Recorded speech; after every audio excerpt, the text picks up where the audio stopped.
नमस्कार साथियों, कैसे हैं आप सभी। उम्मीद करते हैं कि आप स्वस्थ होंगे, सुरक्षित होंगे और सुखी होंगे। जैसा कि हम चाणक्य की नीतियों के बारे में समझते हैं, जानने का प्रयास करते हैं और उनकी जो नीति है हमारे जीवन में कैसे उस सार्थकता में, उस यात्रा में कैसे फलीभूत हो सकती है, कैसे हम अपने विचारों को अपने निर्णय में बदल सकते हैं। क्योंकि जो नीतियां हैं, जो चाणक्य के विचार हैं, वो अपने अनुभव से, उन्होंने अपने द्वारा किए हुए कार्य से जो गेन किया है, जो महसूस किया है, उसका जो परिणाम है वो बड़ा ही फलदायक है। तो क्यों ना हम उसको ग्रहण करें और अपने भी निर्णयों में उसको शामिल करें। तो देखते हैं वो क्या कहते हैं।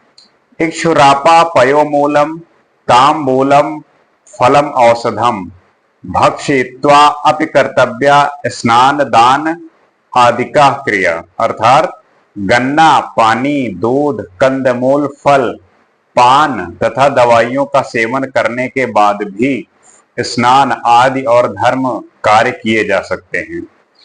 जैसे वो बताते हैं कि कुछ ऐसी चीज हैं जिनको ग्रहण करने के बाद आप स्नान और धर्म का कार्य कर सकते हैं। जैसे कहते हैं सामान्य भारतीयों में यह धारणा पाई जाती है कि स्नान ध्यान आदि करने के बाद ही फल और औषधि आदि का सेवन करना चाहिए। परंतु चाणक्य यहाँ एक सामान्य नियम की व्याख्या करते हुए कहते हैं कि बीमारी की अवस्था में दूध, जल, कंदमूल, फल और दवाई आदि का सेवन किया जा सकता है, इसमें कोई पाप नहीं है। उसके बाद स्नान आदि करके पूजा पाठ और धार्मिक क्रियाएं की जा सकती हैं। अगर आप बीमार हैं, अगर आप जो आपका नित्य कर्म है वो नहीं कर पा रहे हैं, तो फिर वहां पे कुछ भी ग्रहण करना, कुछ भी खा पी लेना, इसमें किसी भी तरीके की कोई ना तो पाप है, ना तो आपका धर्म भ्रष्ट होगा, ऐसा कुछ भी नहीं है। आप अपने कंफर्ट के हिसाब से चीजें करने का प्रयास करिए। क्योंकि आप अपने आप को क्यों इतना परेशान करके और दंड देके ऐसा काम करना कि जो आपका नित्य कर्म रहा हो। मान लीजिए किसी कारणवश आप बीमार हैं, आप वो चीज कर नहीं पा रहे हैं, तो जैसा आपके शरीर के लिए उपयोगी हो वैसा करना चाहिए। आगे देखते हैं।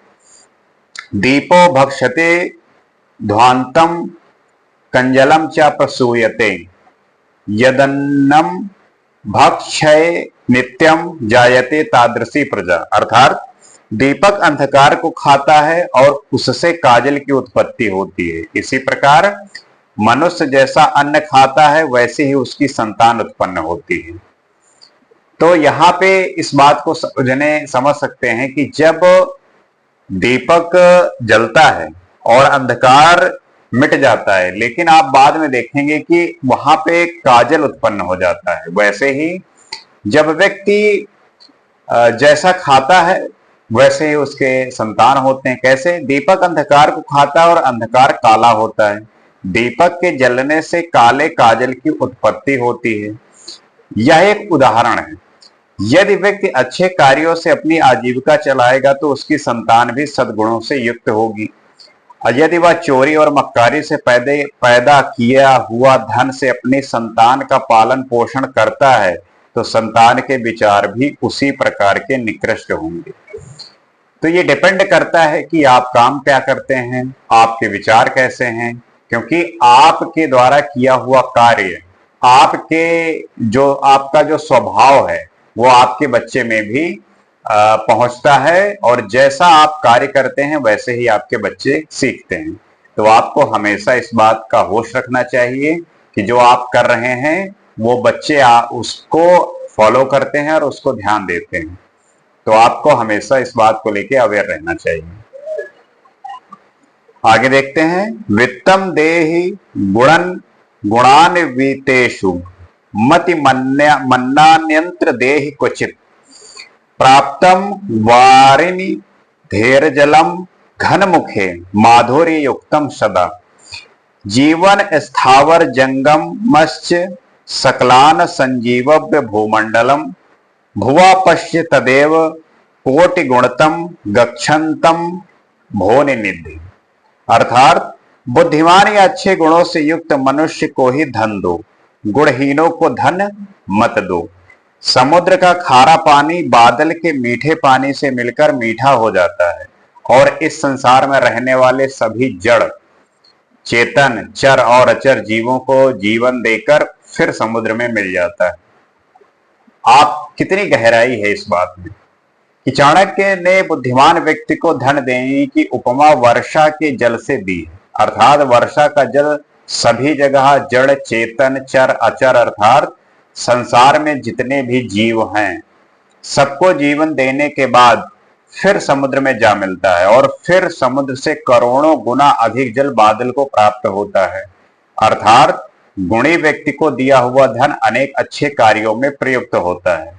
जिस प्रकार वर्षा का जल सभी प्राणियों को जीवन दान देने के बाद समुद्र में मिलकर उसके खारे जल को भी मीठा बनाने का प्रयत्न करता है।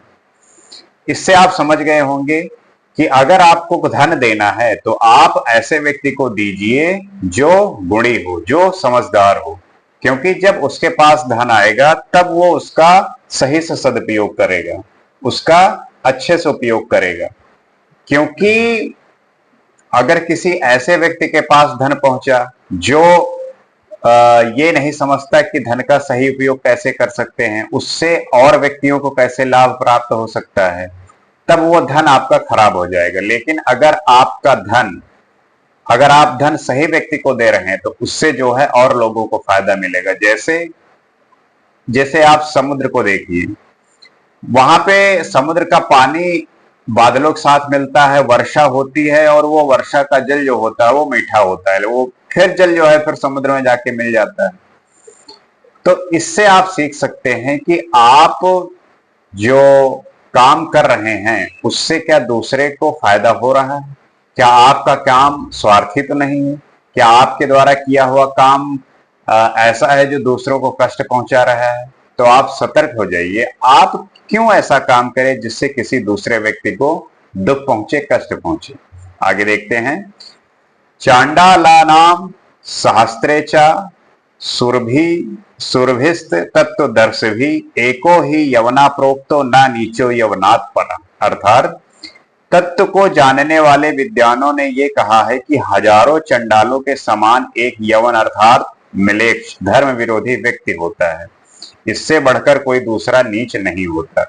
अर्थात जो धर्म के सार को जानते हैं उनका कहना है कि यवन हजारों चंडालों के समान होता है, अर्थात यवन से बढ़कर कोई नीच नहीं होता। यहाँ यह स्पष्ट कर देना उचित है कि यवन का अर्थ किसी संप्रदाय से नहीं वरन अधर्म का आचरण करने वाले दुष्ट लोगों से। तात्पर्य यह है कि आपको सदा धर्म के रास्ते पर चलने चाहिए। धर्म मतलब सत्य के रास्ते पर चलना चाहिए। और धर्म क्या है? धर्म एक साइंस है, धर्म एक विज्ञान है, ऐसा विज्ञान जो मनुष्य को अज्ञानता से ज्ञान की ओर ले जाए, अंधकार से प्रकाश की ओर ले जाए। तो धर्म ये है। और जो व्यक्ति अधर्मी है वो जो है कई हजारों चंडालों के समान है। तो व्यक्ति को सदा धर्म का पालन करना चाहिए, धर्म के रास्ते पे चलते हुए उसे अपने कर्तव्य का निर्वहन करना चाहिए, क्योंकि उसके द्वारा किया हुआ कार्य समाज के लिए एक उदाहरण बन सके और उसका जो है समाज में आदर सत्कार हो सके। इसी उम्मीद के साथ आशा करते हैं कि इन विचारों को आप अपने जीवन में ग्रहण करेंगे, अपने जीवन में उतारेंगे और अपने विचारों के माध्यम से, अपने कार्यों से लोगों को प्रभावित करेंगे और आप भी अपने जीवन में जो त्रुटियां हैं, जो अशुद्धियां हैं, उसको शुद्ध करने का प्रयास करेंगे। इसी उम्मीद के साथ अगले एपिसोड में हम कुछ और बातें करेंगे, कुछ और समझेंगे। आज के लिए इतना ही। नमस्कार।